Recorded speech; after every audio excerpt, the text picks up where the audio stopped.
अगर मान लेते हैं कि आपको पुलिस वाले अगर बिना वजह अरेस्ट कर लेते हैं। अब ये बिना वजह अरेस्ट कर लेते हैं का मतलब क्या होता है? इसका मतलब सीधे तौर पे ये होता है कि आपको पुलिस वाले बिना बताएं कि आपके द्वारा क्या अपराध है या कोई एफआईआर है तो किन ग्राउंड्स के ऊपर है, कौन से सेक्शन के अंदर है, अगर ये बिना कुछ बताए आपको सीधा पुलिस वाले अरेस्ट करके जेल में बंद करके रखते हैं।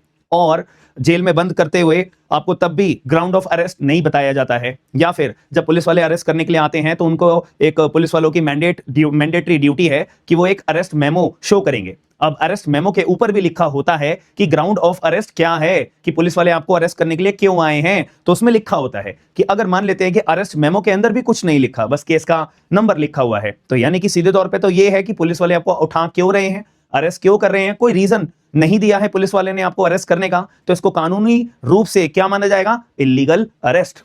अब यही मामला एक इलाहाबाद हाईकोर्ट के सामने आया था कि उत्तर प्रदेश के अंदर उत्तर प्रदेश पुलिस वालों के द्वारा क्या किया गया। एक मनोज कुमार नाम का एक व्यक्ति था, तो ये केस भी यही है, Manoj Kumar through his son Mudit Kumar versus state of UP. 2026 का ये केस है, मई के महीने का ही ये केस है। तो यहाँ पे पुलिस वालों ने क्या करा था कि जनवरी के अंदर एक मनोज कुमार नाम के व्यक्ति को पुरानी कोई एफआईआर के बेसिस पे अरेस्ट कर लिया था। अब मनोज कुमार ने बोला कि भाई पुलिस वालों आपने मुझे अरेस्ट क्यों करा है, या अरेस्ट मेमो में भी आपने कुछ नहीं लिखा है, बस केस का नंबर लिखा था, यानी कि मुझे तो बिल्कुल भी नहीं पता लग रहा है कि आखिर मुझे अरेस्ट क्यों करा गया है।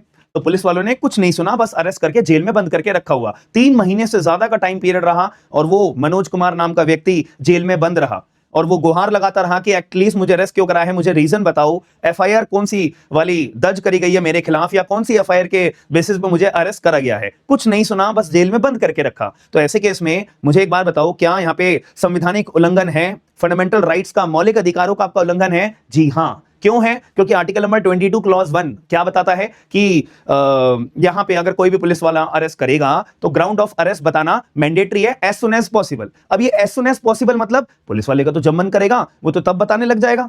मान लेते 15-20 दिन तक, 1 महीने तक अपनी कैद में करके रखो, 3 महीने से ज्यादा अपने कैद में करके रखो, और पुलिस वाला बोल देगा कि जैसा आप देखो कोई टाइम पीरियड तो है नहीं ग्राउंड ऑफ अरेस्ट बताने का, जल्द से जल्द बताना है, चलो 3 महीने बाद, 2 साल बाद, 1 साल बाद बता दूंगा मैं आराम से। ऐसा चलेगा क्या? नहीं। अब इसी बात को लेते हुए एक सुप्रीम कोर्ट ऑफ इंडिया का जजमेंट आया था 2025 के अंदर, Mihir Rajesh Shah versus state of Maharashtra and another, 2025 supreme court. इस केस में सुप्रीम कोर्ट ने साफ तौर पे बोल दिया था कि जब पुलिस वाला आपको अरेस्ट करता है और मैजिस्ट्रेट के सामने रिमांड प्रोसीडिंग्स के लिए आपको ले जा रहा होता है, तो उस रिमांड प्रोसीडिंग्स में मैजिस्ट्रेट के सामने पेश करने से पहले 2 घंटे के अंदर अंदर ग्राउंड ऑफ अरेस्ट पुलिस वालों को बताना पड़ेगा। और अगर कोई भी पुलिस वाला रिमांड प्रोसीडिंग में पेश करने से पहले 2 घंटे के अंदर अंदर अगर आपको ग्राउंड ऑफ अरेस्ट नहीं बताता है तो पुलिस वाले के द्वारा जो अरेस्ट करा गया है पहले तो वो इलीगल घोषित कर दिया जाएगा, और अगर मान लेते हैं मैजिस्ट्रेट साहब ने रिमांड भी घोषित अगर कर दिया होगा, रिमांड भी दे दिया होगा, तो वो रिमांड प्रोसीडिंग भी अपने आप में क्या कर दी जाएगी? इलीगल घोषित कर दी जाएगी। इतना बड़ा फैसला सुप्रीम कोर्ट ऑफ इंडिया ने Mihir Rajesh Shah versus state of Maharashtra 2025 के अंदर ऑलरेडी डिक्लेयर कर दिया था। मतलब पुलिस वाले ने जनवरी 2026 में जब उठाया था मनोज कुमार को, उससे पहले ही सुप्रीम कोर्ट ने बोल दिया था कि भाई 2 घंटे के अंदर अंदर तुम्हें जो है ग्राउंड ऑफ अरेस्ट बताना पड़ेगा। लेकिन पुलिस वाले तो, यूपी पुलिस वाले तो अपनी ही मस्ती में रहते हैं। अब ये बात मैं क्यों बोल रहा हूं? क्योंकि ये बात भी सामने इलाहाबाद हाई कोर्ट के सामने आई थी। जो होम सेक्रेटरी थे, एडिशनल सेक्रेटरी थे, उनसे एफिडेविट जो मांगा था, तो इलाहाबाद हाई कोर्ट ने नाराजगी जताई थी एफिडेविट के ऊपर भी कि आप क्या बातें कर रहे हो यार, कि आपकी पुलिस वाले के द्वारा कोई गलती नहीं करी गई है, स्टेट अथॉरिटीज के द्वारा कोई गलती नहीं करी गई है। अगर होम सेक्रेटरी का ये हाल है तो पुलिस वालों की जो स्टेट अथॉरिटीज हैं उनका तो और भी बुरा हाल होगा। तो इसी वजह से यहां पर at the end Allahabad High court ने जो मनोज कुमार था उसको बहुत एक अच्छी खासी रिलीफ दी है। यहाँ पे आप लोग अगर ये पढ़ोगे पैरा नंबर 15, इसमें क्या बोला गया है? For considering the illegal arrest of the petitioner since 27 जनवरी 2026 से लेके 29 अप्रैल 2026 तक, यानी कि 3 महीने से ज्यादा का टाइम पीरियड तक पुलिस वालों ने कैद करके रखा बिना वजह, वो भी कोई रीजन नहीं था।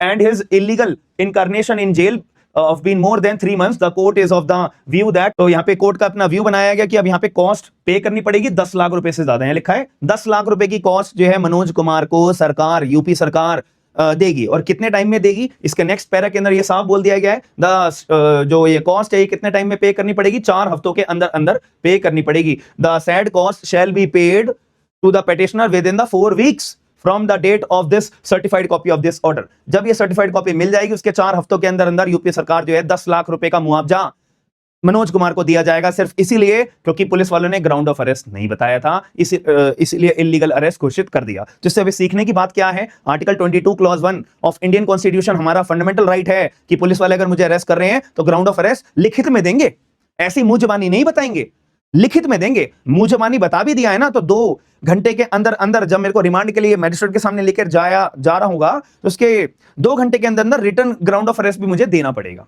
और अगर ये नहीं करते हैं तो मेरी अरेस्ट जो मुझे करा गया है पुलिस वाले के द्वारा वो इलीगल, रिमांड मिला है वो इलीगल, साथ में मेरे को कॉस्ट भी मिलेगी जो कि इलाहाबाद हाईकोर्ट ने 10 लाख रुपए की कॉस्ट दी है, याद रखना।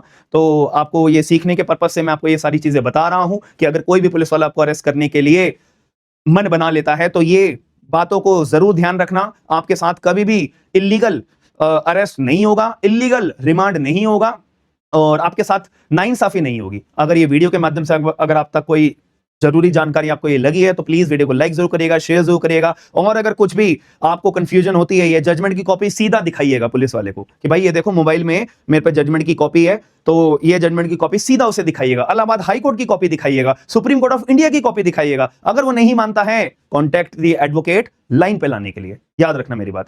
तो वीडियो के अंदर जो भी जानकारी दी है, जजमेंट जो दिखाए गए हैं वो आपको टेलीग्राम पे अवेलेबल हो जाएंगे, तो आप लोग टेलीग्राम ग्रुप ज्वाइन कर लीजिए, वहां पे सारे के सारे जजमेंट की पीडीएफ कॉपी ऑफिशियल वाली आपको मिल जाएगी। और अगर आप में से कोई भी AIB 21 की एग्जाम की तैयारी कर रहा है तो हमारी एप्लीकेशन है स्मार्ट एंड लीगल गाइडेंस के नाम से, आपको पोस्टर भी दिखाई दे रहा होगा और आप लोग डिस्क्रिप्शन बॉक्स के अंदर लिंक्स को भी चेकआउट करिएगा। AIB 21 के हमने मॉक टेस्ट पेपर्स लॉन्च कर दिए गए हैं बहुत ही सस्ते प्राइस के अंदर, ताकि आपकी तैयारी अच्छी से हो जाए और 7 जून को आप AIB 21 का पेपर अच्छे से दे पाओ। अब आपको भी पता है कि दिल्ली APP की वैकेंसीज आने वाली हैं, तो हमने बैच लॉन्च करा हुआ है दिल्ली APP का। डेली 2 क्लास होती है, 3 बजे और 9 बजे। 3 बजे मेजर सब्जेक्ट होता है, 9 बजे माइनर सब्जेक्ट होता है। तो अगर आप लोग भी ज्वाइन करना चाहते हो, सही टाइम है, जितनी जल्दी तैयारी अपनी पूरी कर लोगे सेफ साइड रहोगे और आने वाले फर्दर एग्जाम्स के लिए भी आप लोग पहले ही मेंटली प्रिपेयर्ड होगे, याद रखिएगा। डिस्क्रिप्शन बॉक्स के अंदर आपको सभी के लिंक्स अवेलेबल हो जाएंगे। वीडियो कैसे लगी है, वीडियो को लाइक शेयर सब्सक्राइब जरूर करेगा। हम मिलते हैं नेक्स्ट वीडियो के अंदर। थैंक यू, धन्यवाद।